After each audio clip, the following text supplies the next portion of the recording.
Simple question de choix. Histoire et faits de la Bible, utile pour nous aujourd'hui. Une méditation quotidienne de Rinde Bruinsma. Aux éditions Vie et Santé. Bonne écoute.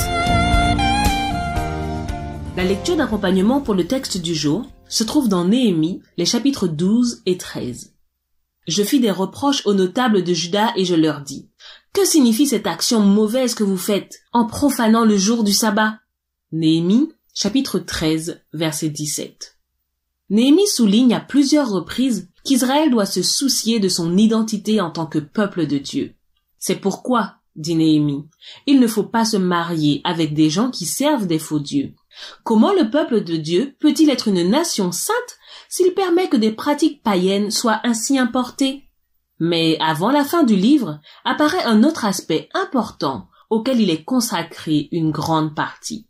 Il s'agit de la sanctification du sabbat. Israël venait de renouveler son alliance avec Dieu. Mais très vite, il sembla que beaucoup négligeaient la sainteté du sabbat. Le travail habituel débordait souvent sur celui-ci. Des marchands de partout venaient à Jérusalem le sabbat pour y présenter leurs marchandises. Néhémie se vit forcé d'intervenir pour que les portes de la ville restent fermées le vendredi soir, de sorte que les marchands ne puissent les franchir. Il menaça même de les arrêter s'ils tentaient de le faire. La sainteté du sabbat est un principe valable pour tous les hommes de tous les temps. Si nous voulons être saints, cela signifie que nous voulons appartenir à Dieu, et le sabbat représente le moyen par excellence d'y parvenir. Le sabbat nous situe chaque semaine par rapport à notre origine et à notre destinée. Notre emploi du temps séculier n'en tient aucun compte. C'est devenu une économie dans laquelle le commerce et le travail ne peuvent pas connaître d'interruption. Pour beaucoup de chrétiens, le jour du repos hebdomadaire est devenu principalement une question de loisir.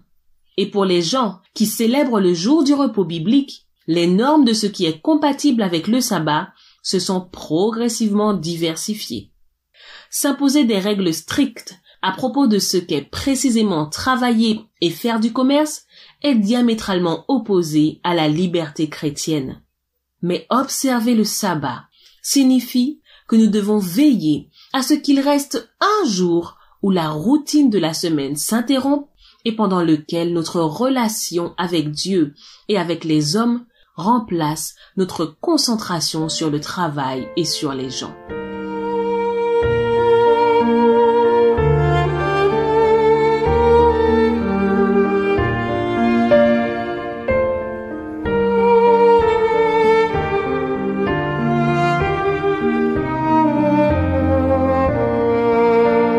Prions ensemble. Nous te remercions, Dieu fidèle, pour le cadeau du sabbat. Aide-nous à le sanctifier comme tu le désires. Amen.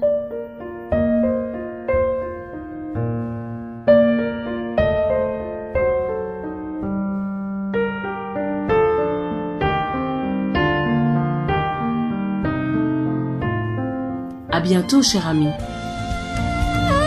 Simple question de choix de Rinde Bruinsma. Aux éditions Vie et Santé.